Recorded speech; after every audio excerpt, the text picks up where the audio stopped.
Yo yo yo yo, welcome to the jungle, Everbloom challenge mode gold guide from a warrior's perspective. This challenge mode is definitely not the easiest one, especially not for a warrior. There are many ways to die, but also many things to interrupt and to copy if you're playing with a Death Knight. First what we're gonna do here is pre-pot and then mount up and then do a big pull as usual. It's very important that the healer runs as far as he can, because the mobs behind, he will take aggro from those, and we need to group them up with the other mobs. So it's very important that the healer with the aggro of the mobs we leave behind runs really far, so the mobs run to us, and when they're close enough, the DK will group them in. Just the normal Rexstorm, Ravager, sweeping strikes, clear them off, and then we go to the next pack. There are many pulls in Everbloom. It's like a couple of really big pulls, and other than that it's just the bosses. You don't have to do this really big pull in the beginning, but the thing is that later on it will be harder to do bigger pulls, especially the mages. Those are really hard to pull more than 4 or 5, because they don't move, they keep casting, they don't really have aggro tables, and yeah, you just die if you don't interrupt everything, which is just not possible. So if you can do a big pull in the beginning on these mobs, it will save a lot of time, and then you can just take it slow on the mages and pull them per pack of 2. As you can see on the enemies killed counter, you want to have killed 9 enemies after this first big pull, otherwise you're gonna have to pull up a troll on the second boss, and you really don't want that. That's just a waste of time. So make sure you have killed 9 enemies in these before you go to the next part. There are 2 ways to get to the next part. Either do the jump that you just saw on the guide. You can use heroic leap if you don't suck like me, or you can use disengage as a hunter too to make it easier. But you can also use your mount and run around a little bit further, closer to the next mobs, and just go over the mountains with your mount. Just practice this, otherwise you're gonna waste way too much time. This shouldn't take longer than 10 seconds. Again, the next pull will be one really big pull. You don't have to do this, but if it's possible, again, you will save a lot of time. This pull is still easier than doing a big pull on the mages. There will be 3 casts, one channeling the leaves, one will be choking vines, which is like a stun, but you can dispel it, magic dispel, and the other one is healing waters. The healing waters doesn't heal that much. It's actually better to interrupt the leaves channeling spell, because if one person gets 3 of those, then you'll just die, and it's just not healable. So try and interrupt the channeling spell as much as you can, and just stun them as often as you can, and just AoE them down really fast. Again, you don't have to do this, but it saves a lot of time. The trick on the boss is to kill him without ever reaching 100 water again. So you just let him go dry, and then you pop all your cooldowns, time warp and everything. Not like our mage who popped it a bit too early. But yeah, when it goes dry you pop everything, and then you just make sure that if you get targeted from a root, that you place it around the boss, so that the orbs hits the roots and spawns an ad. You can slow those orbs too, and you can even grip them back, but you can't stun them or anything. So just make sure that the orbs hit the ad and not the boss, and then kill him before he ever reaches 100 water again.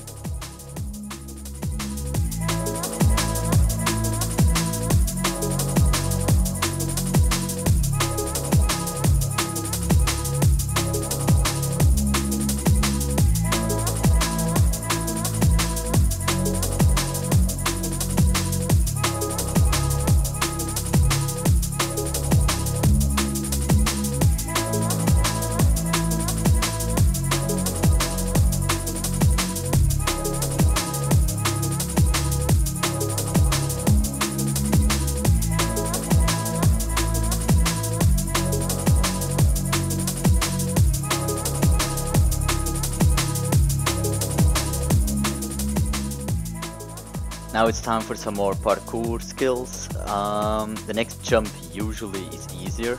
The trick is to hug the wall until you move up a little bit on the wall, and then you jump, and then you can make it in one jump. I do this perfectly here, just a little bit of luck. Again, practice this before you try this, so that you don't waste any time here. And most importantly, watch it when you run further over the mountains, that you don't fall to the right side, because then it's a reset almost always. Having a DK on the second boss is definitely a plus, because of you're able to copy Bramble Patch. Bramble Patch is the thorns on the ground that you need to jump out of, but you can actually copy it and put it on the boss as well, and you can reflect it as well.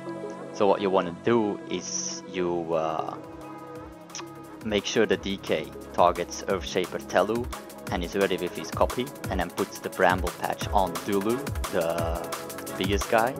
And then as a warrior, you want to play with Mass Spell Reflect here, and also focus Earthshaper Telu, and watch his Bramble Patch and watch his target, and as soon as he targets someone with Bramble Patch, that you intervene or run to that person and give him Mass Spell Reflect. And that way you can have 2 Bramble Patches on one person, or 1 Bramble Patch on Telu and 1 Bramble Patch on Dulu. The Bramble Patch does a lot of damage, and it really speeds up this whole fight. So make sure if you play with a warrior and that he uses Mass Spell Reflect, and that you are ready to pop it as soon as he casts Bramble Patch, and then everyone hugs you. Also, the Life Warden Gola is the one you want to kill first. Interrupt Water Ball to get Root Interruption, and then have your next interrupt ready for Revitalizing Waters. You have to interrupt Revitalizing Waters, and Rapid Tides, you don't have to interrupt it, as long as you instantly dispel it on whoever he does it on. Other than that, it's a quite simple boss. Just having a DK and reflecting the Bramble Patch will save you like 30 seconds or something. Now we move on to the spider boss. There will be 1 mob in front of the tunnel. The DK will just have to tank it and bring it inside the tunnel, because if you run too far, he will grip you back. So someone else has to start the event. The mage uses his Goblin Glider here to get there fast. Have to click on the eggs to start the event, and then start killing the ads. The ads don't really hurt much. Also, while we do this, our hunter has gone and pulled a few mages to speed up the fight.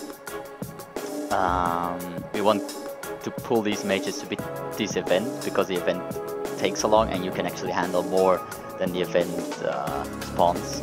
So Hunter pulls a few mages and brings them towards us. It's possible that you pull a mage that will never reach the tunnel, because he constantly is casting Dragon's Breath. It's a small bug, but it's possible. Just make sure you target the spawns from the event, so the pale orcs and the spiders, so that you always force the next wave until the boss spawns. Interrupt as much as you can, and watch it when the mages come that the hunter pulled, or anyone else. You don't have to pull extra mages, but it does save time, because this event itself is quite easy.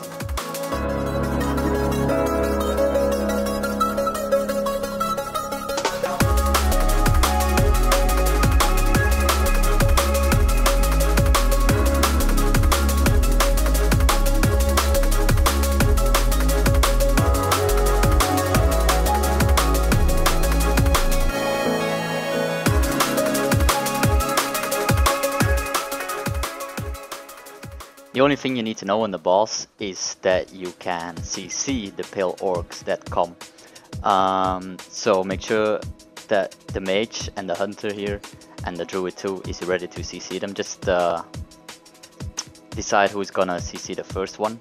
So you can cheap it, trap it, slow it, and root it as well. Also, when it runs through a gas cloud, it will inhale that gas cloud and it will stand still. So you want to tank the boss in the middle, because the pale orcs can come from either sides. Should a pale orc still reach the boss and he's gonna eat it and heal, you can kill it before the cost of the spider ends, and then it won't heal either.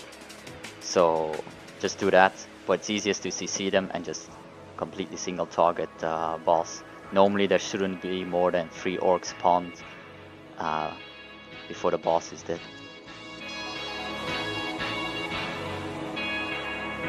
We get up in the morning feeling tired, sometimes we feel good, sometimes bad. We go through it with feelings.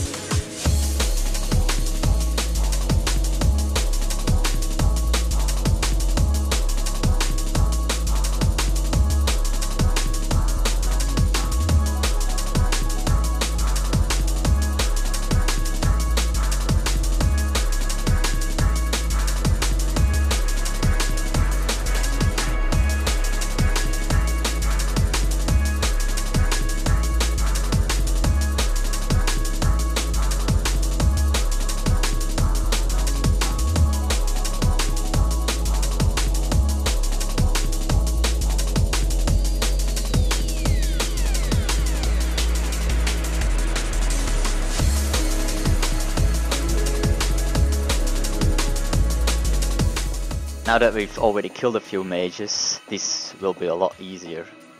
We're gonna pull the remaining mages, but not all of them. Do this slowly. This is the part where you will die if you pull too much. What you want to do is that the mage who casts a fireball is also the mage who can cast a dragon's breath. Now he won't always do it, but just make sure that you target as the DK, that you target the one casting a fireball, and be ready with your Similaricum to copy Dragon's Breath. If you can copy Dragon's Breath, then you can just interrupt it afterwards and then use the Dragon's Breath on all the mobs. Like this you could pull the entire pack and survive, but they don't always cast Dragon's Breath, and it's not that easy to find the mage who casts Fireball when you've pulled a lot of them. The boss itself is quite easy, although one wrong interrupt and you're dead. What will happen is she will cast constantly one school of one spell school. In the beginning will be fireballs, and she will spawn these fire flowers on the ground, and they will ignite and do a ring of fire. You have to jump over this, just like in heroic, just way more damage. You can outrange the fire rings, but in the end there will be too many. Plus the problem is that they don't really align with the ground that well, so sometimes the fire rings go through the ground and you still get hit and you don't see them. Now every time you interrupt the parasitic growth, her spell parasitic growth, she will go to the next school. She will start casting something else. So from fire she will go to frost. Now when you want to interrupt parasitic growth is when there's too many fire flowers, because they will still ignite even if she's in a different spell school. So when she's like 50%, which is like the third or the second parasitic growth, we interrupt that one, the third one, and then she will cause blizzard that you need to avoid. So there will be both blizzards and fire flowers that you need to dodge.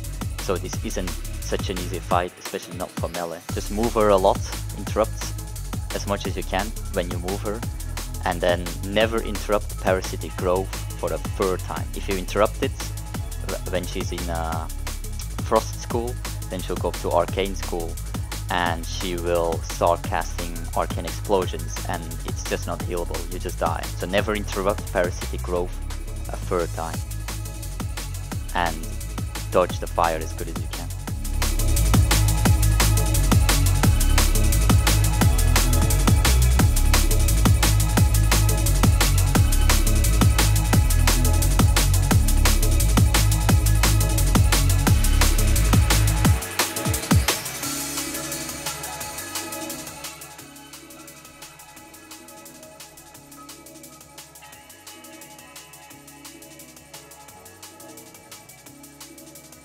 Before we go to the last boss, we need to wreck ourselves again and also kill 2 more mobs for enough enemies killed. Make sure you check this, that you have enough enemies killed before you go to the portal.